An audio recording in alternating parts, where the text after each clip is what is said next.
Hi everyone, welcome to my another video. আজ আমি তোমাদেরকে দেখাবো আমার শ্বশুর বাড়িতে আমার নিজে হাতে তৈরি করা একটা ছোট্ট বারান্দা। এটা ছোট্ট বারান্দা না, এটা সাজানো আমার ঘরটাকে। এটা আমার ঘরের জানালায় রাখা। এখানে যে গাছগুলো আছে প্রত্যেকটাই ইনডোর প্ল্যান্ট। এখানে আছে অ্যালোভেরা গাছ আছে, মানি প্ল্যান্ট আছে, স্নেক প্ল্যান্ট আছে, স্পাইডার প্ল্যান্ট আছে। এগুলো আমার নিজেই পছন্দ করে কিছু কিনে আনা আছে, কিছু বাড়ির পাশ থেকে তুলে নিয়ে বসানো আছে, কিছু মানুষের কাছে দেখেছি আমি গাছটা ভালো লেগেছে, সেটাকে নিয়ে এসেছি। এটা আমার ঘরের জানালাতে বসানো, আমার ঘরের জানালাটাকে এটা দিয়ে সাজানো আছে। আর একটা আছে আমাদের ছাদ বাগান। এটা অ্যাকচুয়ালি আমার নয়, এটা আমার যা করেছে, আমার যা আর ভাসুর মিলে এটা তৈরি করেছে। অ্যাকচুয়ালি ছাদ বাগানের তেমন কোনো প্ল্যান পরিকল্পনা আমি করিনি এখনও পর্যন্ত তেমন। তবে দুটো একটা গাছ আমিও এনেছি বলতে আমি গিফট পেয়েছি, সেগুলোও তোমাদেরকে দেখাবো। ওরা এই বছরে আমাদের বাড়িতে ছাদ বাগান করেছে। আমার অ্যাকচুয়ালি গাছ ভীষণ ভীষণ ভীষণ ভালো লাগে। এই যে রোজটা দেখছো, এটা হচ্ছে আমার রোজ ডেতে গিফট। আমার হাজব্যান্ড রোজ ডেতে গাছ সমেত গোলাপ রেড এনে দিয়েছে, তার সাথে এই জবা গাছটা দিয়েছে।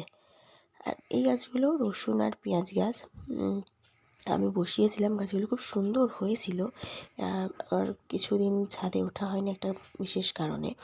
আর সেই আমি এসে দেখি গাছগুলো অতিরিক্ত রোদের জন্য পুড়ে গেছে। আমি ছাওয়ায় রেখেছি, চেষ্টা করব গাছগুলো বাঁচানোর। গাছের কিছু হলে না আমার খুব খারাপ লাগে। এই জন্যই আমার ছাদ বাগানের তেমন কোনো পরিকল্পনাটা নেই, কারণ গাছ করতে গেলে একটা খাটনি আছে। ওগুলো আমার ঘরে আছে, আমার চোখের সামনে, আমি সেগুলো ঠিক করতে পারছি। আর এই ছাদে এসে গাছগুলো পরিচর্যা করা সত্যি এটা অনেকটাই কষ্টের। এখানে বেশিরভাগই শীতের গাছ আছে, 3-4টে রোজ আছে, কিছু ইনডোর প্ল্যান্ট আছে, কিছু ইনডোর প্ল্যান্ট রাখা আছে। তার সাথে একটা জিনিস দেখাই, আমাদের ছাদ বাগানে এটা বসানো হয়নি, মাটিতে বীজ ছিল, সেখান থেকে হয়েছে। শীতকাল মানেই যেটা সেই সর্ষে ফুল। কি সুন্দর দেখো এই ভিউটা দেখতে, কত অপূর্ব লাগে। শীতকালে সর্ষে ফুল আমার বাগানের জিনিসটা খুব ভালো লাগে। আর এবছর এই আমাদের ছোট্ট ছাদ বাগান, যদিও গাছগুলো তেমন হয়নি, অ্যাকচুয়ালি আমাদের জানুয়ারি মাসে গাছগুলো এনে বসানো হয়েছে, যার জন্য তেমন হয়নি। আর আমার গাছ দুটো বসানো হয়নি এখনও পাত্রের অভাবে। তবে যদি কখনো ছাদ বাগান করি বা করার তেমন ইচ্ছা হয়, তোমাদের সঙ্গে নিশ্চয়ই শেয়ার করবো। চলো দেখা হচ্ছে পরে অন্য কোনো ভিডিওতে। ততক্ষণ টাটা, বাই বাই, সকলে ভালো থেকো আর পাশে থেকো। লাইক, শেয়ার, সাবস্ক্রাইব করে পাশে থেকো। আমার এই ভিডিওগুলো যদি তোমাদের ভালো লেগে থাকে, আমার চ্যানেলটা গ্রোথ করতে তোমরা সাহায্য করো।